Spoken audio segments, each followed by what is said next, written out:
Hello, आज हम equation को सॉल्व करने की टेक्निक्स में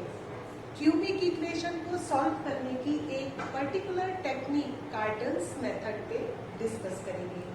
कार्डन्स मेथड अप्लाई कर सकते हैं हम जबकि क्यूबिक इक्वेशन इस फॉर्म की हमें दी हुई हो। यहाँ हम देखते हैं यदि हम इस इक्वेशन को कंप्लीट इक्वेशन की फॉर्म में लिखें तो ये इक्वेशन हो जाएगी इस फॉर्म में। और यहाँ हम देखते हैं कि सेकंड टर्म एब्सेंट है इस इक्वेशन में, यानी जो हमें क्यूबिक इक्वेशन दी हुई हो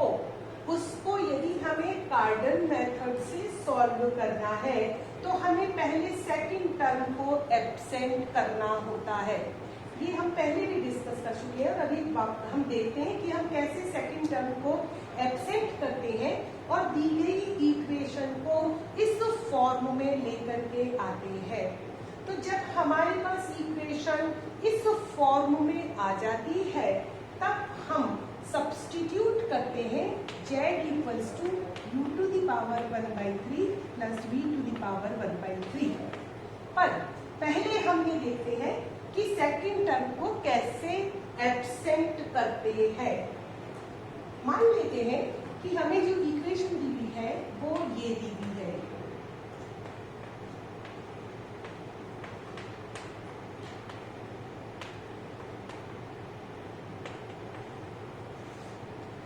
ये इक्वेशन हमें गिवन है जहां ये a0, 3, a1, 3, a2, a3 ये कोफिशिएंट्स है। अब हमें आपको यहाँ पे हो सकता है कि ये 3a1 की जगह हमें 7 दे रखा हो तो 7 को कैसे हम 3 के मल्टीपल के रूप में लिखेंगे, या यहाँ पे 11 दे रखा हो तो उसको हम कैसे 3 के मल्टीपल के रूप में लिखेंगे। दैट्स अ नॉट प्रॉब्लम, क्योंकि हम यहाँ पर इन कोफिशिएंट को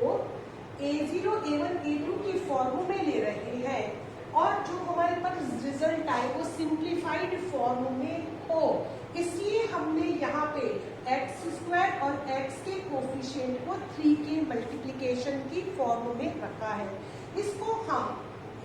3 हटा के केवल a1 और a2 भी लिख सकते हैं। अब सेकेंड टर्म को एब्सेंट करने के लिए हम ऐसा करते हैं कि इनके इस इक्वेशन के सभी रूट्स को, मान लिया कि इसके रूट्स अल्फा, बीटा, गामा है, उनको h से रिड्यूस कर देते हैं। तो रिडक्शन में हमने ये देखा था कि हम मान लेते हैं कि let y equals to x minus h। हम जब x को अल्फा रिड्यूस्ड जो रूट्स होंगे वो क्या हो जाएंगे, alpha minus h, beta minus h, gamma minus h। उन तीनों की जगह पे हम x माइनस h लिख देते हैं क्योंकि x की वैल्यू अल्फा रखते ही हमारे पास वो इक्वेशन आ जाएगी जिसके root alpha minus h, beta minus h, gamma minus h होंगे। तो हमने ऐसा किया कि रूट्स को h से रिड्यूस कर दिया और यहाँ x बराबर आ गया y प्लस h। अब यहाँ इस इक्वेशन में हम सब्स्टिट्यूट करें तो ये हमारे पास हो जाएगा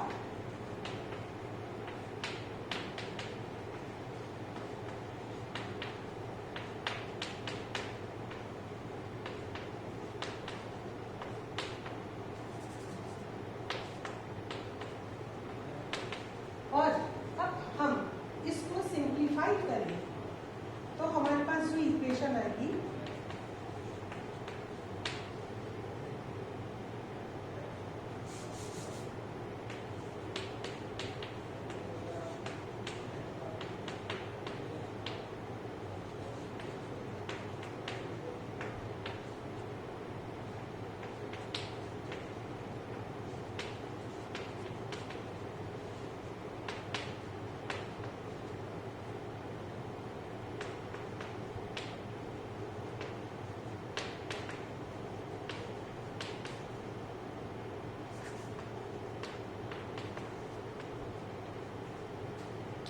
सिंप्लीफाई करें इसको a0 y³ प्लस y² का कोफिशिएंट हो गया 3a0h 1 और y का कोफिशिएंट हो गया 3a0 h स्क्वायर, यहां से y का कोफिशिएंट हो गया 3a1 6a1 h plus 3a2 और कांस्टेंट टर्म हमारे पास हो गई a0 h cube plus 3a1 h square plus 3a2 h plus a3 equals to 0। Second term को रिमूव करने के लिए हम इस कोफिशिएंट को 0 इक्वेट कर देते हैं। तो जब इस कोफिशिएंट को 0 इक्वेट करते हैं तो हमारे पास h की वैल्यू आ जाती है -a1/a0। यदि हम इस इक्वेशन के रूट्स को -a1/a0 से रिड्यूस कर देंगे तो हमारे पास जो इक्वेशन आएगी उसमें y0 का जो कोफिशिएंट होगा वो एब्सेंट होगा, 0 हो जाएगा। तो सेकंड टर्म हमारे पास एब्सेंट हो जाएगी। अब h की वैल्यू हमें फाइंड आउट हमने कर ली, h बराबर -a1, h is -a1/a0। Now the coefficient of y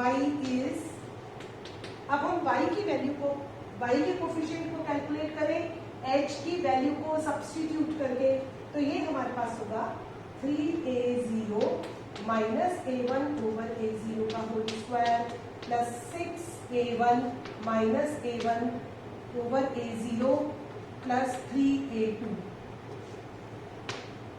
और सिंप्लीफाई करें, 3 को बाहर ले लेते हैं, यहाँ पे हमारे पास आ जाएगा ये -a1 स्क्वायर ओवर a0, ये हमारे पास हो जाएगा 3 हमने बाहर ले लिया -2, ये तो प्लस का हो जाएगा और ये हो जाएगा माइनस का, -2a1 square over a0 plus a2 और सिंप्लीफाई करें तो ये माइनस का हो जाएगा, ये टर्म एब्सेंट हो जाएगी और बट इससे सिंप्लीफाई हो जाएगी और इसको सिंप्लीफाई करके लिखेंगे तो ये हमारे पास वैल्यू हो जाएगी 3 a2a0 minus a1 square over a0. Now the coefficient of y हम यहाँ लिख लेते हैं, it is coefficient of y is 3 times a2a0 minus a1 square over a0 और इसको हम कांस्टेंट टर्म को भी h की वैल्यू रख करके अब सिंप्लीफाई कर देते हैं। तो यहाँ पर हमारे पास जो ये कोफिशिएंट ऑफ y आया है इसको मैं h ले लूं तो ये मेरे पास हो जाएगा 3h over a0 coefficient of y। इसी तरीके से अब मैं g की वैल्यू को कैलकुलेट करने के लिए h की वैल्यू को इस वाले एक्सप्रेशन में सब्स्टिट्यूट करके सिंप्लीफाई करती हूँ। तो यहाँ पर हमारे पास जो न्यूमरेटर में आएगा, अभी हम एक बार थोड़ा सा देख लेते हैं, -a1 over a0 whole cube plus 3a1 -a1 over a0 whole square plus 3a2 -a1 over a0 plus a3 और a0 यहाँ से कैंसिल हो जाएगा तो हमारे पास डिनोमिनेटर में a0 स्क्वायर आ जाएगा और फिर हम इसको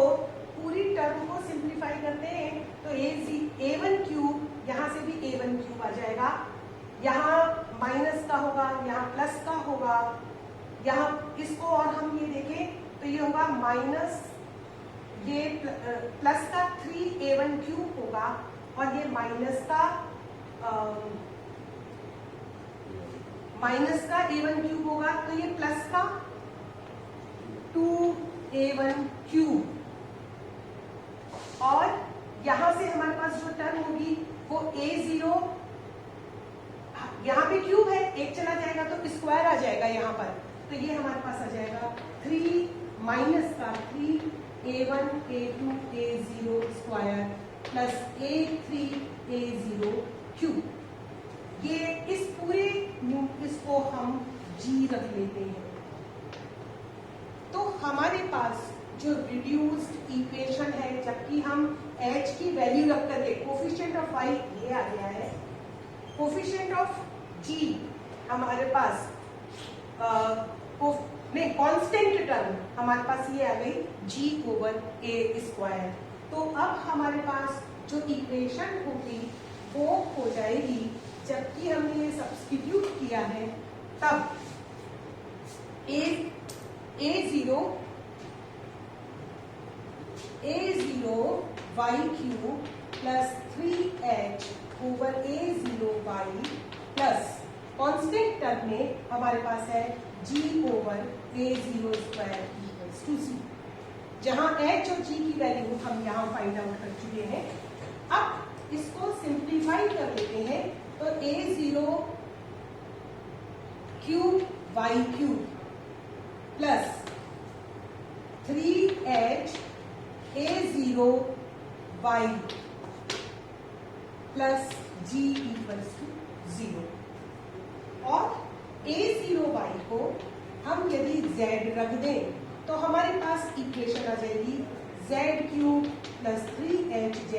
प्लस g इक्वल्स टू 0, जो कि रिक्वायर्ड फॉर्म है। यहाँ पर हम ये बात बराबर नोट कर रहे हैं, हमें सॉल्व इक्वेशन करनी है x में, और हमने x इस इक्वेशन को रिड्यूस कर लिया है इस फॉर्म में। तो जो सॉल्यूशन आ रहा है वो इस इक्वेशन का आ रहा है। हमारे पास जो वैल्यूज आएंगी यहाँ पर वो z की वैल्यूज आएंगी। हम z को सॉल्व कर रहे हैं, z की इक्वेशन को सॉल्व कर रहे हैं, तो यहाँ पे जो वैल्यूज आएंगी वो z की आएंगी, पर हमें सॉल्व तो x की इक्वेशन करनी ही, तो जो सब्स्टिट्यूशंस हमने करे हैं वो हमें याद रखने हैं। तो z इक्वल्स टू है a0y, बट y क्या है, y is x minus h, a0 x minus h, और h क्या है माइनस a1 ओवर a0, तो ये हो जाएगा a0 x माइनस और minus minus of minus a1 over a0, and this equals to a0 x plus a1 over a0। हमें value किसकी चाहिए, x की, तो यहाँ से हम x की वैल्यू को फाइंड आउट करने के लिए x को यहाँ रखने देते हैं, z की वैल्यू हमारे पास आ गई, z की क्योंकि ये क्यूबिक इक्वेशन है, z के 3 रूट्स आएंगे, उन तीनों वैल्यूज के करस्पॉन्डिंग हम एक एक वैल्यू रखते जाएंगे, और यहाँ हमारे पास x की जगह अल्फा बीटा गामा रखते हैं, तो अल्फा बीटा गामा की वैल्यूज हमारे पास आ जाएंगी, क्योंकि हमने माना था शुरू में ही कि इस इक्वेशन के रूट्स अल्फा बीटा गामा है। तो यहाँ पर x की वैल्यू अल्फा रखेंगे, और z के जो रूट्स आए हैं वो मान लो पहला रूट z1 है, तो x अल्फा के करस्पॉन्डिंग जो वैल्यू है z1 है, तो यहाँ से अल्फा की वैल्यू निकाल लेंगे, फिर बीटा सब्स्टिट्यूट करके z2 की वैल्यू रख करके बीटा की वैल्यू फाइंड आउट कर लेंगे, और z3 रख करके हम गामा की वैल्यू फाइंड आउट कर लेंगे। इस तरीके से हमने कार्डन मेथड डिस्कस नहीं किया है, हमने अभी ये देखा है कि इस इक्वेशन को जब हम सॉल्व कर रहे हैं तो किस तरीके से हम दी गई इक्वेशन को इस फॉर्म में लेके आते हैं, और इस इक्वेशन को सॉल्व करके जो हमें इक्वेशन गिवन है उसके सॉल्यूशन को किस तरीके से प्राप्त करते हैं। अब हम कार्डन्स मेथड को डिस्कस करते हैं। कार्डन्स मेथड के लिए हम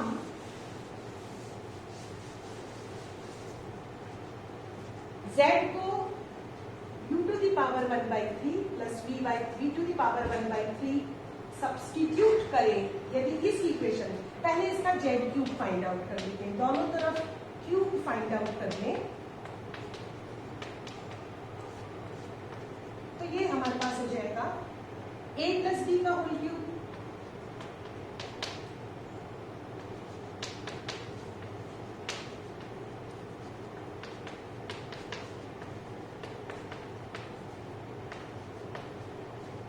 और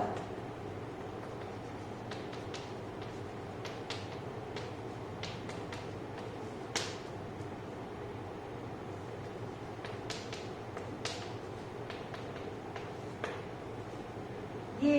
z है तो हमारे पास आ जाएगा z cube equals to u plus v plus 3 u to the power 1/3 u to the power 1/3 z। और इस इक्वेशन को हम लिखें तो z cube minus 3 u to the power 1/3 u to the power 1/3 z minus u plus v equals to 0। अब यहां हमने ये सब्स्टिट्यूशन किया है, z इक्वल्स टू ये हम ले रहे हैं, इसका हमने क्यूब किया तो हमारे पास ये इक्वेशन आ जाती है। और हमें ये इक्वेशन गिवन है, जो इक्वेशन हमें दी हुई थी उससे हम इक्वेशन को इस फॉर्म में लेकर के आ गए। तो अब हम इन दोनों इक्वेशंस को कंपेयर करते हैं। ये गिवन इक्वेशन है, यदि इस फॉर्म में इक्वेशन नहीं दी गई है तो जो हमने यहाँ डिस्कशन किया था उससे हम उस इक्वेशन को इस फॉर्म में रिड्यूस कर लेते हैं। तो हमें ये गिवन इक्वेशन है और हमने ये सब्स्टिट्यूट किया है z को और इसको सिंप्लीफाई करके हमारे पास ये इक्वेशन आई है। अब हम इन दोनों इक्वेशंस को कंपेयर करते हैं तो हमारे पास आ जाता है 3h equals to minus 3 u to the power 1/3 v to the power 1/3 and g equals to minus u plus v। इसको हम और सिंप्लीफाई करें तो h बराबर आ गया minus u to the power 1/3 v to the power 1/3, ये दोनों ही, और h cube is minus uv। और अब हमारे पास हम इन दोनों इक्वेशंस को लेते हैं, इसको सिंप्लीफाई करें तो हमारे पास आ गया u plus v equals to minus g and uv equals to minus h cube. अब हम यहां आते हैं, हमें एक क्वाड्रेटिक इक्वेशन गिवन है। मान लीजिए मैं इसको इस तरीके से लिख लेती हूँ ax² plus bx plus c equals to 0। ये क्वाड्रेटिक इक्वेशन हमें गिवन है और इसके रूट्स यदि अल्फा बीटा है तो हम जानते हैं अल्फा प्लस बीटा बराबर माइनस बी बाई ए होता है और अल्फा बीटा बराबर सी बाई ए होता है। यानी कि यहाँ पर अब इस इक्वेशन को मैं लिख लूँ x² plus B over A x plus C over A, तो b ओवर a की जगह minus of u alpha plus beta आ गया और c प्लस a की जगह अल्फा बीटा आ गया। यानी जो रूट्स है उनका सम ऑफ द रूट्स,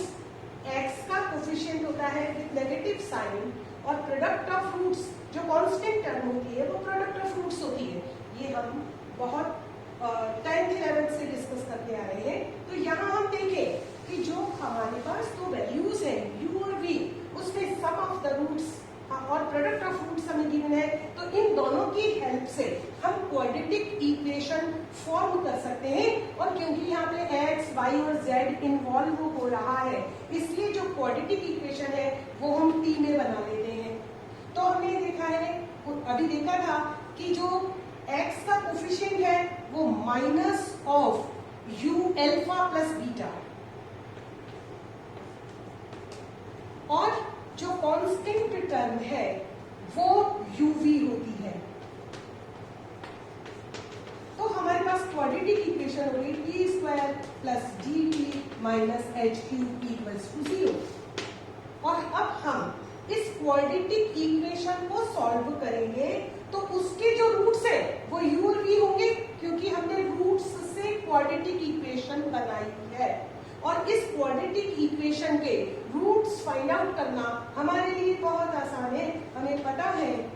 हम यहाँ से आप कह सकते हैं यहाँ से u और v की वैल्यू निकालनी है या यहाँ से निकालनी है, तो यहाँ से निकालने के लिए ये हमारे पास डायरेक्ट आ जाएगी, इसलिए हम यहाँ से निकाल रहे हैं minus g plus minus square root of g² minus 4ac over 2। तो u हमारे पास आ जाएगा minus g plus square root of this term and v is minus g minus this square root of this term by 2। तो हमारे पास यहाँ से u और v की वैल्यूज आ जाती है। u और v की जैसे ही हमारे पास वैल्यूज आ जाती हैं, उनको हम यहाँ z में सब्स्टिट्यूट करते हैं, और जैसे ही इन वैल्यूज को z में सब्स्टिट्यूट करते हैं, क्योंकि ये क्यूब रूट्स है तो इनकी 3 वैल्यूज होंगी, तो फिर अब हमें इन वैल्यूज में से सेलेक्ट करना होता है कि कौन कौन सी वो वैल्यूज होंगी जो इन इक्वेशंस को सेटिस्फाई करेंगी। 3 वैल्यूज इसकी होंगी, 3 इसकी होंगी, तो टोटल 9 हो जाएंगी। तो जो 9 है उनमें से कौन सी 3 वैल्यूज होगी वो प्रॉब्लम को देख करके अभी हम सॉल्व करते हैं। तो कार्डन्स मेथड में हमें क्या करना होता है, जो इक्वेशन दी हुई होती है वो इस फॉर्म में दी हुई है, हम ऐसा यहाँ मान रहे हैं। नहीं दी हुई है तो उसको इसमें रिड्यूस कर लेते हैं, और उसके बाद सॉल्यूशन में सीधा हम जेड को ये सब्स्टिट्यूट करके दोनों तरफ का क्यूब करके सिंप्लीफाई करके कोफिशिएंट्स को कंपेयर करके क्वाड्रेटिक इक्वेशन से रूट्स निकाल लेते हैं, और जैसे यू और वी के मान आते हैं उनको सब्स्टिट्यूट करके जेड आ जाता है, और जैसे ही जेड आता है, अभी हमने रिडक्शन देखा था कि जेड इक्वल्स टू है a0y और y है x माइनस एच, तो x की फॉर्म में हमारे पास आंसर आ जाएगा।